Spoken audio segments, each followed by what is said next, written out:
એ હાલો ને મારા ઘર પાસે જ છે તો લઈ લ્યો ને ના, થોડીક કાંઈ વાર નથી જાવું, મોઢું બતાવી દઉં. તમને ખબર તો ખાલી કેવું મોટું બતાવસ નહીં.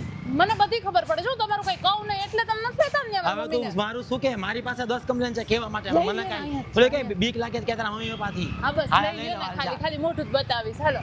મોટું બતાવવા વાળી બસ હવે પણ ઘરે પહોંચી ગયા ને આપણે. જા ને. મોઢું હસતું રાખજો જરાક. હા. મમ્મી શું કરો કેમ છે? આવો બેસો. કેમ છે સાસુમાં? મમ્મી એને તો આવું જ નહોતું આ તો હું પરાને લઈ આવી એટલે વળી. ના ના આવવાનું જોઈએ ને આથી નીકળાતા તો મેં જ કીધું હોય ને કાંટો મારતા જાય શું મસ્તી કરે. હવે રેવા દ્યો. મમ્મી છે ને કાલે મસ્ત પ્રેમથી ઓળો બનાવ્યો તો એના માટે પણ ખામી કાઢ્યા વગર એનાથી હાલે નહીં કે ખાટો થયો હોત ને જરાક મીઠું ઓછો થયો હોત ને. અરે શું તું પણ હવે ના એ તો મને થોડુંક શરદી જેવું છે ને આ ઠંડી વધી ગઈ ને તો સ્વાદ નહોતો આવતો રેવા એટલે પછી મેં જેને કીધું કે મને છે ને સ્વાદ નથી આવતો બધું મોરું મોરું લાગે છે એટલે તમારી દીકરીના વડામાં થોડી ખામી કાઢ્યું સાસુમાં. રેવા દ્યો ને બધી ખબર પડે કા હવે કરો ને મારી કમ્પ્લેન.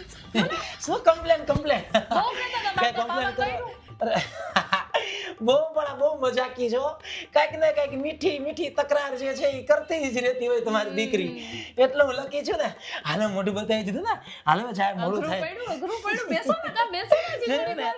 કાંઈક ને કાંઈક મીઠી તકરાર કર્યા જ રાખે બસ રેવા દ્યો તમે. હાલે હાલ મોઢું બતાવી દીધું ને હાલો હાલો મમ્મી આવજો. હાલો સાસુમાં આવજો પગે લાગી લો કે બેસવું હોય તો નહીં, થોડીક વાર નહીં, થઈ બેસી ગયું, બહુ પ્રેમ તમને તો બેસી થોડીક વાર હાલો ને.